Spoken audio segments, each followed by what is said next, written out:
your wife's an agent, right? You know the different markets in and around the Cincinnati area. There's pockets in certain areas.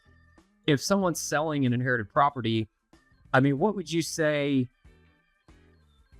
matters most in terms of getting the sale done right now in 2025? Like what is probably the most critical, the three most critical things if you want a property sold the fastest and for the most money, or either or?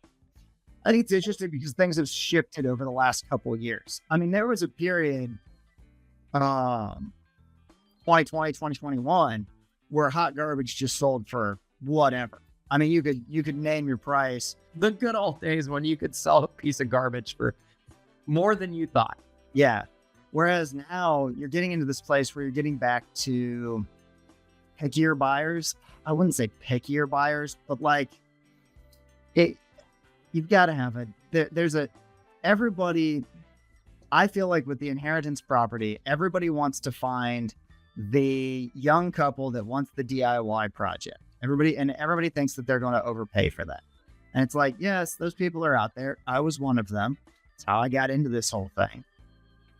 But also, most people don't want a house that they have to go through. I mean, let's be honest. You only want to live through one renovation. You did that once and you never wanted that. I've done it once. The next time I did it, I did not live through it. I bought the house, renovated it, and then moved into it. Yep. That's my plan forever and ever. Amen. Because living through a renovation is awful. Yep. I did client renovations for a little while. There are not words in the English language that can get that through somebody's brain.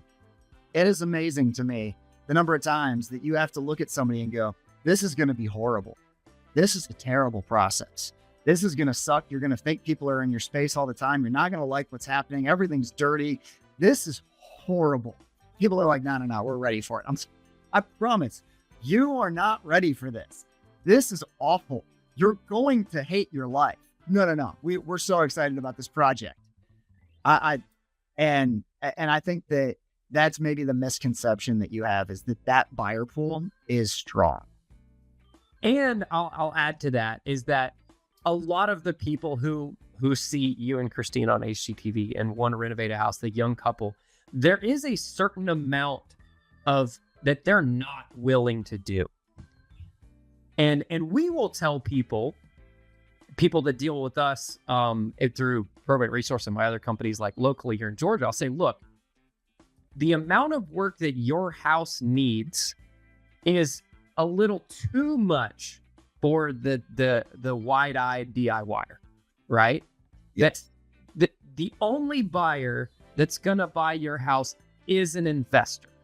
Yeah. So if you take the option to list the house on the market with an agent, you're only going to get offers from investors like me, and you're going to have to pay a commission in addition to the offer you could have gotten from me to begin with and not paid a commission. Yes. Right?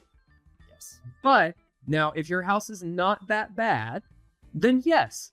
Then sometimes selling to the wide-eyed DIYer that loves to watch HGTV, as long as it's a pretty tame rehab, they can move into the house tomorrow. Everything is functional. Maybe the kitchen is ugly, right? But they can live with the kitchen. They can cook in the kitchen or whatever. Then that's probably okay for them. But if they've got to come in and immediately gut everything and replace the plumbing and the electric and the HVAC and all that stuff, that's probably too big of a project for them. And to add on to that, in 2025, interest rates are stubbornly high, right? We're still hovering in the mid sixes right now. We've come down from the height of like 8. They got as high as like 8% in the last couple of years. We're back down from that, but they've been staying stubbornly high at 6.5 now for close to probably, I think we're about 6 months now. I have not seen them stay this steady at this price for as long as they have. They're right at 6.5. So for someone buying a property, a DIY or a couple or whatever, they're also looking at what their mortgage payment is going to be, right? And because these interest rates are higher, they don't have the budget or the disposable, and they're probably having to put more money down on the house than they would have historically to get their payment low enough to buy it. So there goes all of their cash for their hopes and dreams of this renovation.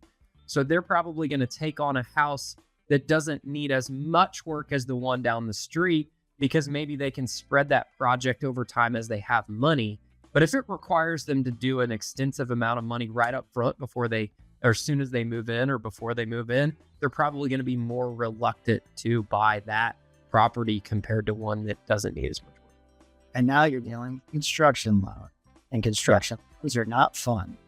Construction work, they're nightmares. I've done them. I built my own house and I did new construction. Remodeling the loans are even worse. Yeah, than like new construction.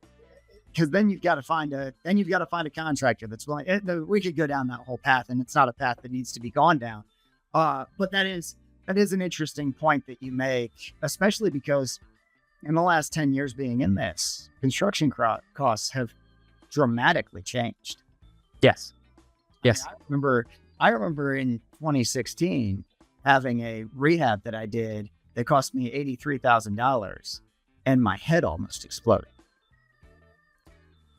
I've done 2 sub 100,000 rehabs in the last couple of years. Yep.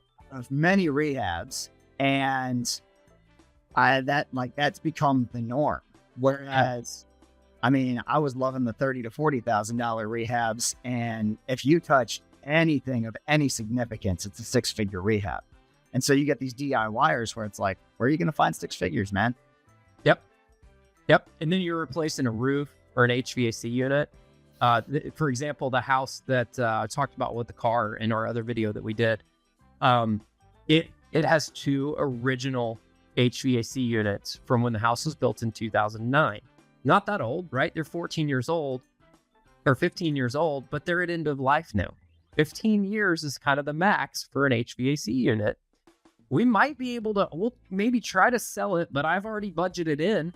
Guess how much those units cost for a basic bargain basement HVAC unit now? $7,000 a piece times 2. That's $14,000 for a bargain basement HVAC unit that you and I can buy at more like wholesale prices compared to what people would pay retail. Just 4 years ago, that same unit was about $3,000. Oh yeah, I used to replace them on all my flips because why not? I mean, I was buying old houses, so then most of the time they were right at that 15 to 20. Like, yeah, it's got to go. But I mean, I didn't even think about it to put it on the line. Same thing with roofs. I mean, you wouldn't even think about it. You'd be like, $3,500, awesome. That's a great insurance policy. Honestly, water heaters are the best insurance policy, but that's a discussion for another day. Same thing with roofs. I mean, roofs right now, I don't even want to talk about retail prices on roofs, but wholesale prices on roofs, I'm starting to creep 7, 8, 9,000 when I could do a full tear off new roof back in the day for $3,000. And it's like, and back in the day wasn't that long ago. It was like 5 or 6 years ago. 2018. Yeah. Right. Yeah. The pandemic hit and all of our prices got completely wonky. Now they're never going to go back. Construction prices went up around 40%. That was insane. Yeah. And it wasn't like 40% like this. No, it was within a year. Yeah. So it was instantly. Like it was on Tuesday I did a bid and it cost $40,000, and on Wednesday I redid it and it was $80,000.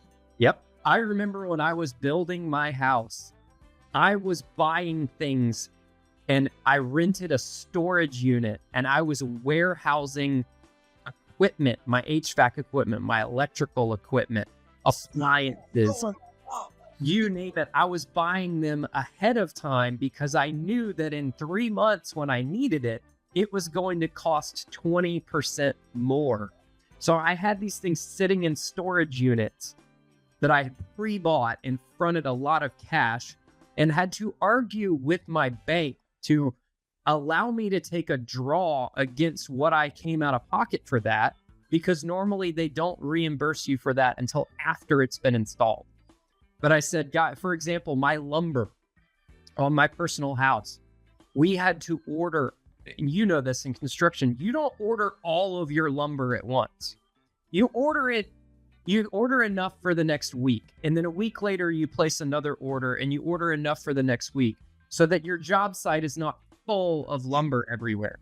Looked like a sawmill. I was faced when we started framing my house that I built in January of 2022. We started framing second week in January. I ordered my lumber on December 30th of 2021 because on January 1st, 2022, the price was going up 30%. And my lumber package was $100,000 to build my house. So if I had waited 3 more days to order my lumber, it was going to cost $30,000 more money to buy that same amount of lumber. So I had to call my bank and say, can you reimburse me for all of this lumber before my framers have even framed it? And they said, yes, we will. We have to send someone there to take pictures. And we need you to have a video camera out to ensure it doesn't get stolen. And we need you to, they put in stipulations because they never did this ever in history before, where I ordered we had lumber everywhere. We had stacks and stacks and stacks, all of the lumber needed to frame my entire house all at once in one day. It took 2 trucks. They brought 2 trucks worth of lumber to deliver this thing on New Year's Eve. The guy was out there on New Year's Eve delivering and dropping all of this lumber everywhere. They had to invoice you. They had to ship it to be able to invoice you, to be able to not. To invoice me the day before because the prices were going up January 1st. If you would have invoiced you January 1st, they would have invoiced you for the new price rate. Right. That's yeah. super. So that's what happened in construction for us, is that prices went up so fast that and now they haven't gone back down. The prices haven't gone back down on everything else.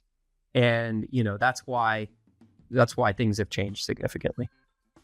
That's one of the many reasons why. Right. Significantly.